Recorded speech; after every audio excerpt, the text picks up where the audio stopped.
Dear learners, I welcome you once again in this course.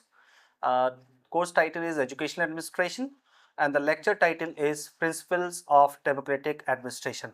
My name is Dr. Mohammed Shakir. I am working as Assistant Professor in the Department of Education, Aligarh Muslim University, Aligarh. Uh, Dear learners, the objectives of the lesson are that after the completion of this lesson, learners will be able to state the meaning and major principles of democratic administration. They will be able to understand the characteristics of democratic head. They will be able to describe how democratic administration encourages fairness, participation and openness in institutions. They will be able to use democratic practices in school leadership and group decision making situations. They will be able to examine the role of cooperation, equality and shared duties and responsibilities in institutional management. They will be able to judge the value of democratic administration for creating an effective and supportive educational environment. Now let us try to understand first what is the meaning of democratic administration. Democratic administration in education is a model of school governance or institutional governance where educational administration operates according to democratic principles. That is, where transparency is there, where accountability is there, where participation of all is there, where there is shared decision making. In other words, or in simple words, democratic administration of an institution is a management system, in fact, which is based on the principles of participation, principles of transparency, principles of accountability, where power is distributed among stakeholders such as principals, staff members and students rather than concentrated in a single head or single principal or single boss. Power is distributed as per the quality, as per the eligibility. Power is distributed among these mentioned persons. It operates on the premises that those affected by institutional decisions have a right to shape them. This is very important, in fact, premise that those who are going to be affected by the decision, they should be also the members in making or in taking that decision. This democratic administration promotes a collaborative, decentralized approach where teachers, students and stakeholders share decision making power and the responsibilities. As you can see, learners, that it promotes a collaborative, where collaboration is there, where everybody is coming together. Decentralized, it's not centralized, it's decentralized, where power is distributed, power is delegated as per the quality of the people, or as per the deservingness. The power is distributed, and therefore this approach is known as decentralized approach, where, as we have seen, teachers, where learners and other important stakeholders share the decision making and power and responsibilities. For example, the important stakeholders, parents are also very important stakeholders, teachers are very important stakeholders, students definitely they are very important stakeholder. Everybody is taking part, everybody is participating, everybody is coming together, everybody is taking the responsibilities. So this is a collaborative, decentralized approach. Instead of relying on a strict hierarchical system where decisions come from only at the helm, people at the helm or people at the top, democratic administration encourages involvement of all. When we say all, it includes teachers, learners, parents and the community, because education is for the community members, education is for the students who are coming from community. So everybody, whether teachers, whether non-teaching staff, whether students, whether parents, whether learners and the community, they are taking part in the decision making process. And decision is not coming from top, only one person is not taking decision, rather everybody coming together, everybody sitting together, they are taking the decision, learners. It focuses on, in fact, democratic administration focuses on equality. This is a very important, actually, I want you to pay attention on this, that this focuses on equality. Everybody is equal. When you are giving chances to everyone, when you are thinking that everybody is equal, you are giving chances to everyone. You are thinking, you are treating everybody is equal, you are giving them freedom, there is a mutual respect, and this is only possible when everybody is taking part. This is only when you are receptive to the ideas of others. This is possible when everybody is included. This is inclusive approach where everybody is included, everybody is coming together. It is a bouquet concept where every flower is needed, every flower is needed in order to make a bouquet, in order to make a bouquet, complete thing, in order to make a complete model which is going to be successful. So this complete model, complete tool consists of teachers, consists of students, consists of parents, consists of community. Everybody is coming together to achieve the target, to achieve the common aim of our education, that is the student success. Its aim is also to promote critical thinking and democratic citizenship rather than top-down control, as we have seen. Learners, democratic administration fosters a human-centered management approach in the institution. When we say human-centered approach, means humans are given importance, humans are at the center, humans are given their due weightage in terms of management. Democratic institutions should pay heed to the participation of all the members in the important decision-making process. So, democratic administration in institution can only flourish when the head of the institution follows democratic principles in all educational and management activities. Whatever is happening, whatever is going to happen in the institution, if the democratic administration is to be successful, is to be flourished, then the head of the institution must follow the democratic principles. What are they? They are also very, very important. That is, fairness and justice are the key standpoints for a democratic leader. Whenever he is taking decisions or she is taking decision, fairness and justice are very, very important. That justice must prevail. Circumstances come what may, justice must prevail. At any cost, justice should prevail and it must prevail. Assigning roles and responsibilities to all the staff members according to their abilities and skills to create a balanced work ecosystem, a good ecosystem of the work. Because if the roles and responsibilities are not assigned according to the abilities, according to the skills, and if they are assigned on other grounds, then this is not going to be very dangerous for the democratic administration. And definitely it will not be democratic administration when the responsibilities and roles are assigned not on the basis of the quality, rather on some other basis. So it is very, very important that if you want to create a working atmosphere, if you want to create a balanced work ecosystem, it is very, very important that the responsibilities and roles should be assigned to the staff members according to their abilities, capabilities and skills they possess. So that definitely when they possess the required skills and you are assigning them that responsibility, success, chances of success are more. A brief and necessary behavior of democratic school management is as follows.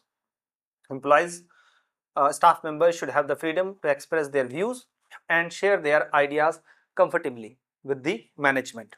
The management should create an environment where valuable suggestions from staff are considered for the benefit of both the student, for both the staff and the institution. Management should create an environment where valuable suggestions, see what I am trying to say, learners, valuable suggestions from staff members are considered, are taken into consideration, are given importance, are given their due weightage for the benefit of both, not only for the benefit of the staff members, but also it is going to benefit the organization. Staff members should be encouraged to take initiative, accept responsibilities and be willing to take a reasonable calculated risk also as and when there is need. Unfair rules or decisions that negatively affect students, teachers and the parents should be rejected, should not be welcomed. A cooperative culture should be developed in which responsibilities are shared, staff members receive support during the difficult situations. Let us try to see learners democratic head of an institution. What is the meaning of democratic head of an institution? Dear learners, a democratic head should display democratic or participative leadership qualities. Qualities such as open communication with subordinates, qualities such as collaborative decision making style, qualities such as higher engagement of teaching or non-teaching staff in every important discussion. Whatever discussion is happening in the institution, everybody should be involved, everybody should be taken into confidence, everybody's opinion should be considered, everybody should be listened, everybody should be given due chance. The leader should be encouraged, leader should be encouraging and supportive. The leader means the boss, people at the helm, he or she should be encouraging, supportive, and should allow teachers to implement creative and innovative ideas and styles to achieve the predetermined goals. Because if the leader is not encouraging, if he is not supportive, if he is not allowing teachers to implement creative ideas, first of all, no creative idea will be there. Generation of creative idea will not be there. No innovative idea is there where the environment is not supportive. Secondly, the if there is any innovative idea, creative thought is there, when leader is not supportive, when leader is not encouraging, then that idea will be crushed, that idea will die, because nobody is welcoming that idea. When principal is not welcoming the idea, principal is not encouraging and supportive, he is not uh, encouraging his subordinates, definitely even a good idea will die. So these qualities create a bond, I mean encouraging and supportive nature create a bond of trust and innovation between the head of the institution and its staff members, which will help in realizing the roles and responsibilities in a better manner. Now learners, let us try to understand characteristics of democratic head. The following are, we will discuss in the following following are some of the characteristics of a democratic head of an institution. After learning these characteristics, we will understand that what are the qualities of a democratic head, or what constitutes of a democratic head, or what are the elements which should be there in a democratic head. After seeing those characteristics, after analyzing those characteristics, we will be able to understand what it means to be a democratic head in any institution. My dear learners, let us try to see them one by one. First is accountability and trust. Without accountability and trust, nothing really works properly in any democratic administration. Everyone in the institution, whether it is teachers, whether staff members, whether leaders, must take responsibility for their action. And mistakes should be seen as opportunities to learn, learning opportunities, to improve, to do better. They should be stepping stone. They should be stepping stone where you can where you can learn from the mistakes and you can improve yourself. No problem if some mistakes has been committed. So what? The important thing is whether you are learning from them or not. The important thing is whether you are improving from that thing, you are taking a lesson from that thing, or you are not improving. If you are learning from that mistake and you are in future you are not committing mistake, it is well and good, it is appreciated. Therefore it is said that a person who is learning from his or her mistakes will definitely be successful, because he will do better in future. After knowing that where things went wrong, he can take the corrective steps. When there is a trust, teachers feel okay to speak up, to share their problems and admit when something didn't work. And even they will not hesitate in trying new ideas without worrying, like they want to try some new teaching methods. They know that principal will guide them, help them, he will not scold them. Then they will be motivated to try new teaching methods, new teaching strategies. which can sometimes be very necessary for creating the congenial atmosphere in the classroom.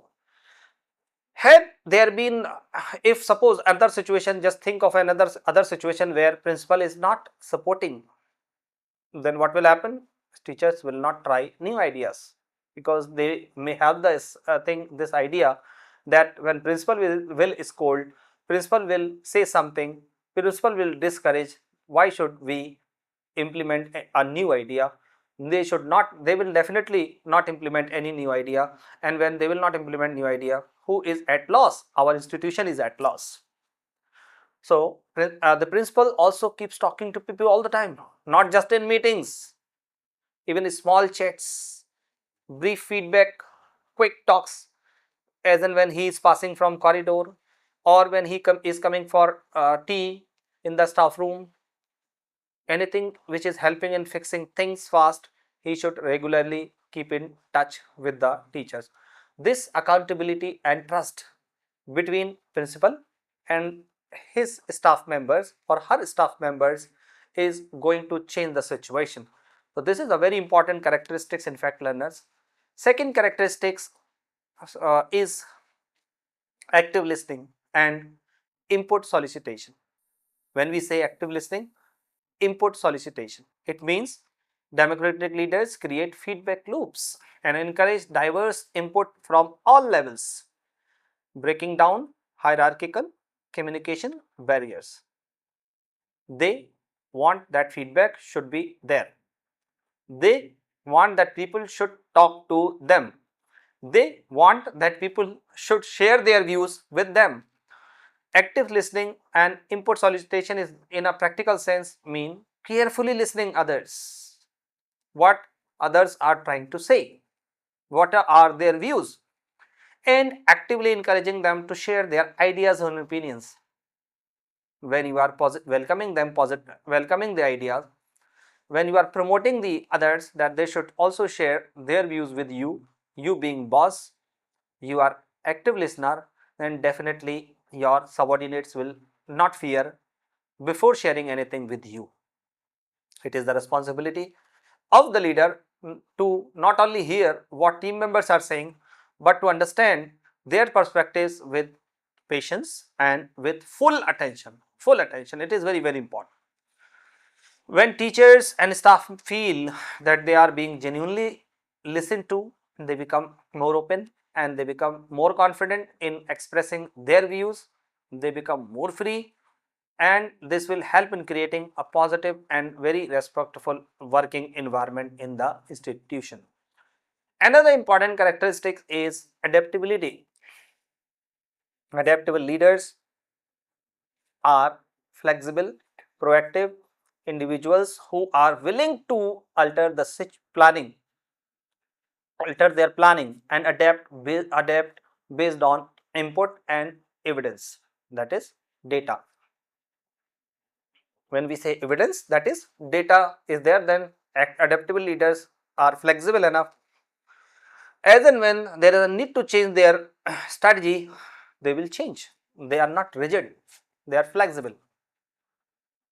If some input is there with regard to, if some input is there with regard to any decision, that this decision is not going to be good for the institution, and when subordinates are giving some data, some subordinates are giving some pattern, suggesting some pattern, so adaptable leaders are those who takes into account, leader is one who takes into account the opinion of others also, because definitely they are seeing the data also, they are seeing the evidence also, and they respond with flexibility, innovative thinking in designing new pathways through especially when there is uncertainty.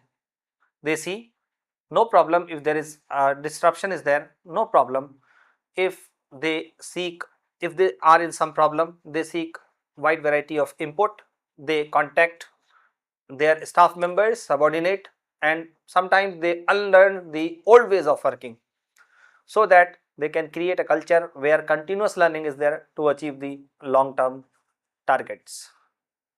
Adaptive leaders have a level of cognitive flexibility that allows them to switch between different mental models, strategic options, depending on what the situation requires.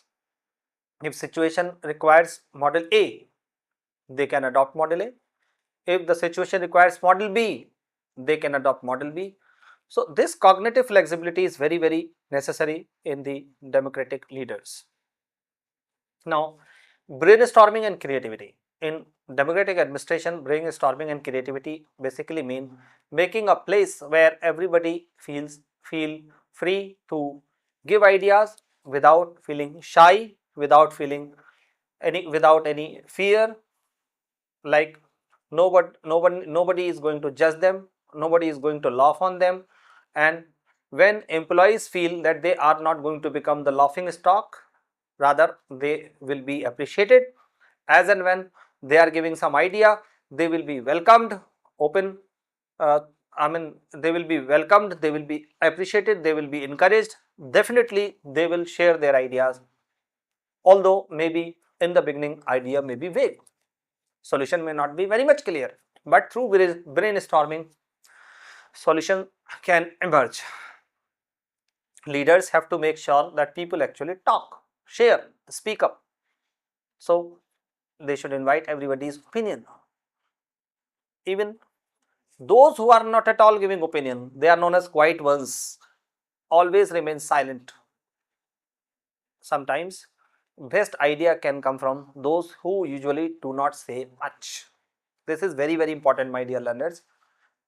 Even sometimes, you have sometimes felt, you may have felt in your classroom, if any student is not giving answer, every time when you ask questions, some students are always silent, they are not taking part in the classroom. But sometimes you are surprised, astonished, that as and when they are given opportunity to speak up in the classroom, they may surprise you through their answers.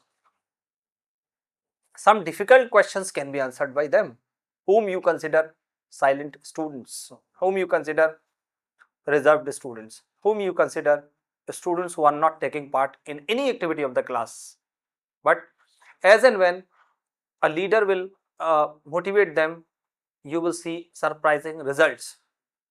They will give you some idea which is not usual, which is not possible for, which was not possible in fact, about which nobody was thinking. So some unusual solution may come from that, from those students also who are not taking part. When people get, or learners get space to think, say what they think, they start thinking in their own way, not just following the old routine. New ideas can come up which you have never imagined. This is, my dear students, you should always remember, something, some very new idea, some unique idea can come about which we have never thought. We have never imagined in our imagination, wild imagination, that this kind of idea can come. But definitely when you give people space, freedom, when they are not having any fear, when they think that leader is there for them to support them, not to discourage them but to encourage them, definitely some new idea can come. If only people make all decisions, idea may be boring. I mean, few people when only few people are taking decisions, then ideas may be boring, very some, all the time the ideas may not work.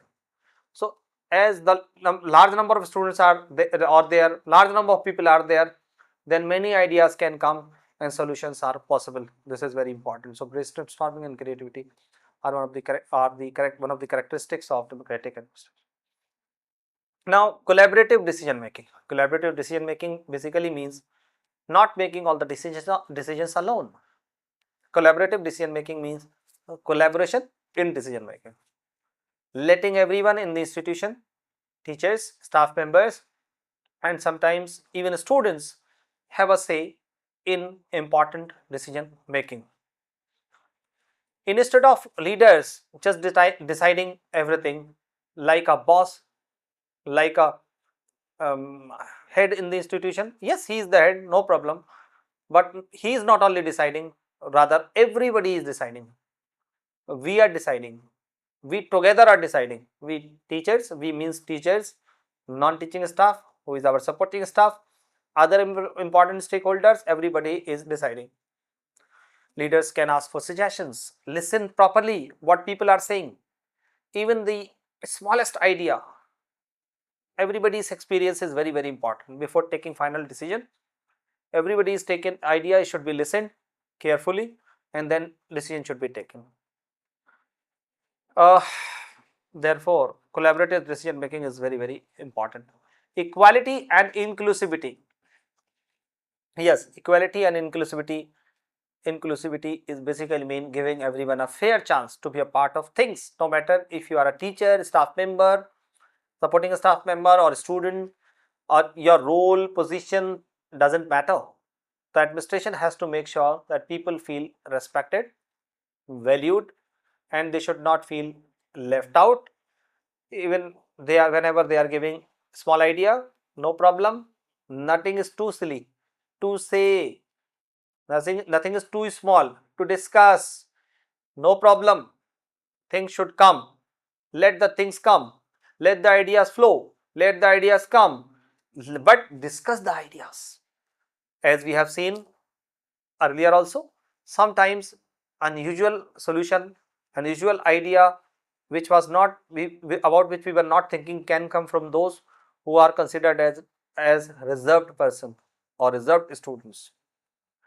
When we teachers, staff members, learners feel that their voices are actually important, their voices actually counted, they start feeling like they really belong to that school, they really belong to that institution, that institution is theirs, and they care more about what is happening in that case. They think that that institution is their own because they have their say in the decision making process. So it also builds trust. People start helping more and pitching in without being told all the time. When the principal actually involves everyone, listen carefully to what they are saying, and giving respect to the people whatever they say, it makes the whole atmosphere very friendly, very open, very much inclusive. And suddenly what will happen, you will realize that everybody is contributing, and everybody has become the part of the decision making process, and decisions are then very effective. Flexibility is another important characteristics of democratic administration. That is, flexibility is open to change, not sticking to one way just because uh, you sometimes attitudinal issue may be there. Sometimes how it is always done, this kind of attitude is there. Sometimes you don't want to change old pattern. Sometimes you don't want to change yourself. Many a times in schools, strict methods just do not work for every class, for every student. If the principal refuses to change, then everybody or the teachers will feel frustrated.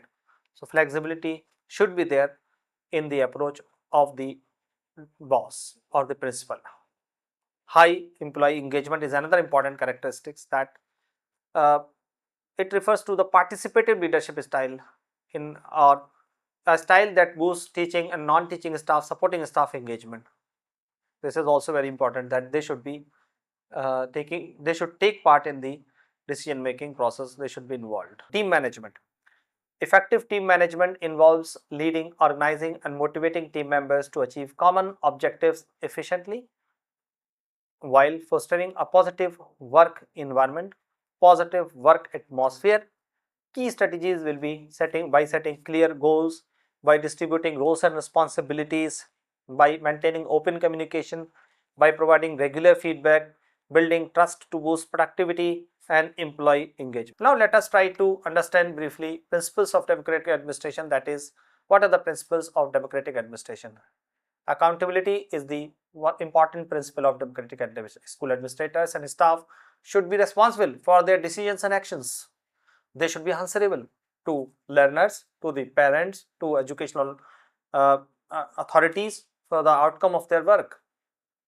For example, I'm giving you learners one example.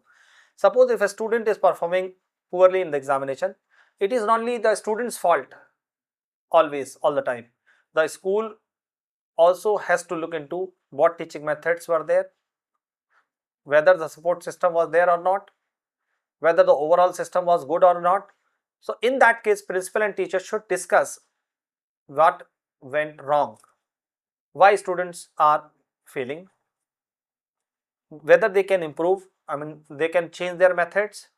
So they should try to improve their practices instead of ignoring or blaming only students. So accountability is like a being answerable, careful about your work, knowing that your decisions affect others, making sure that you are doing things in the right way or not.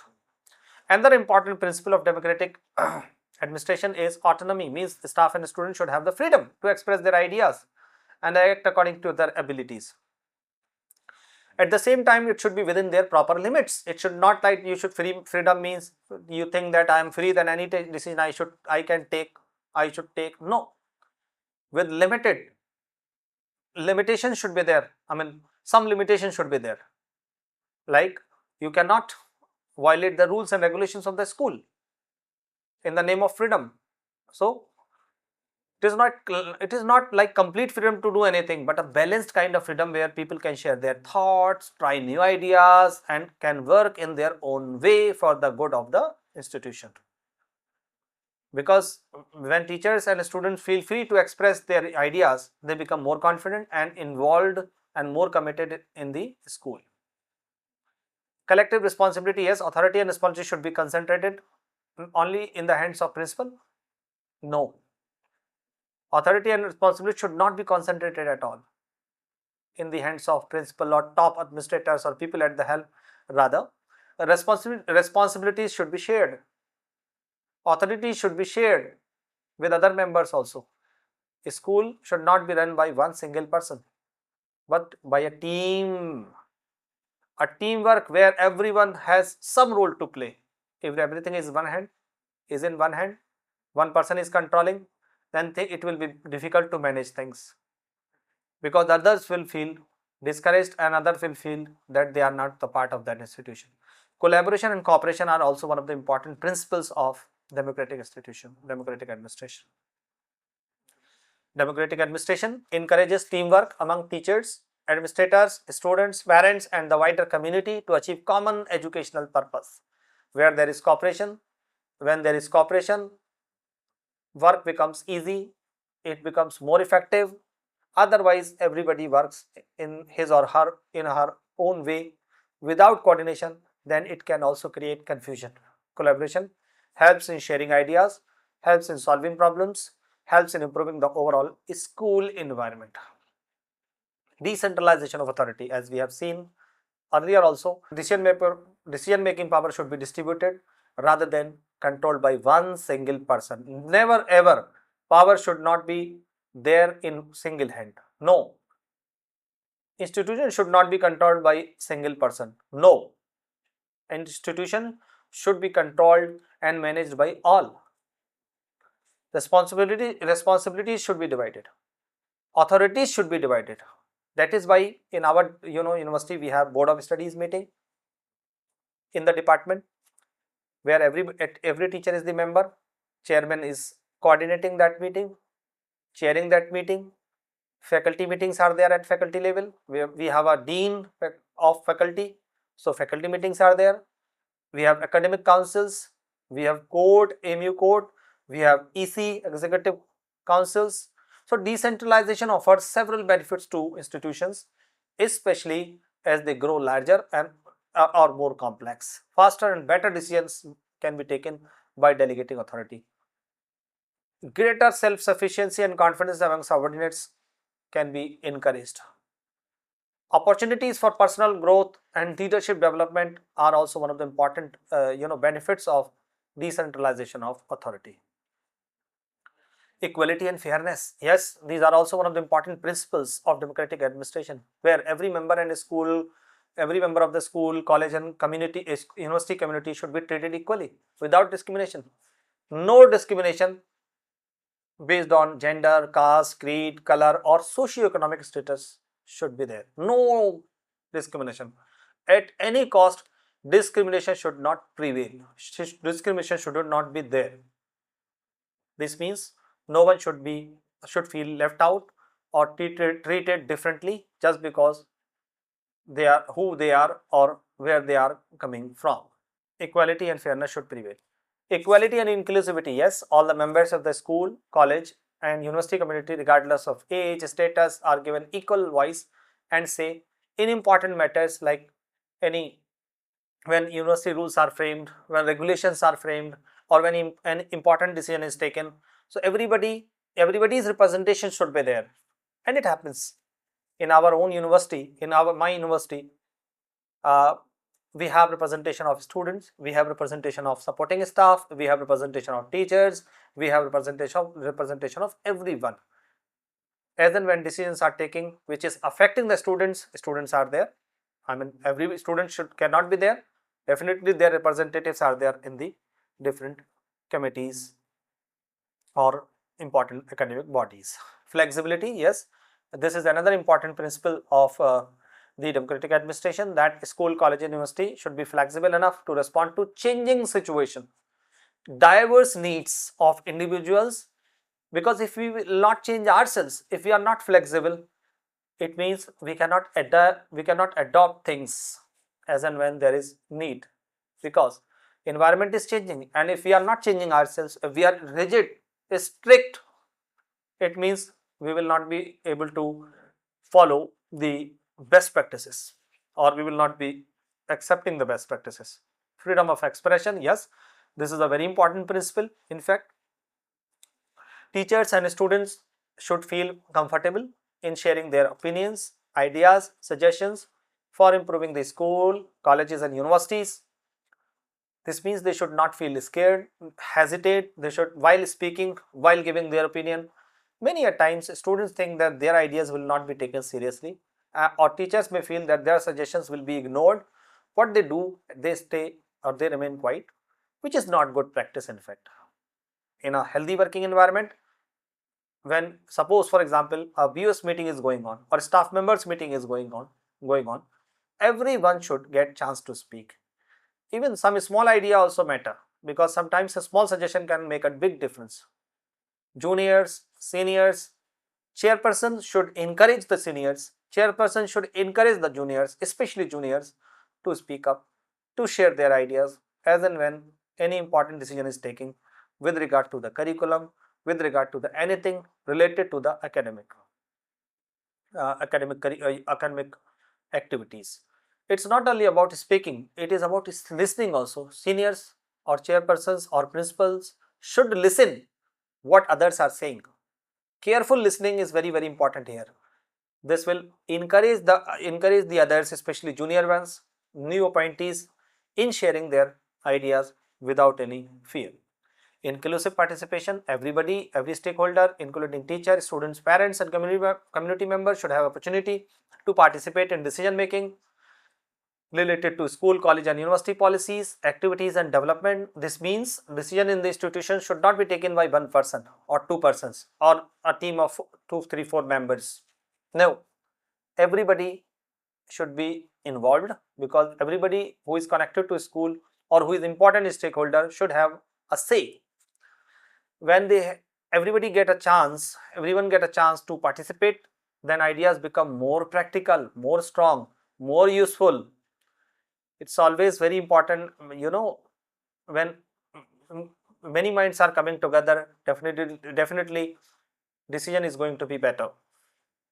Recognition of individual worth, this is every individual in the institution, in the school, in the university has unique abilities.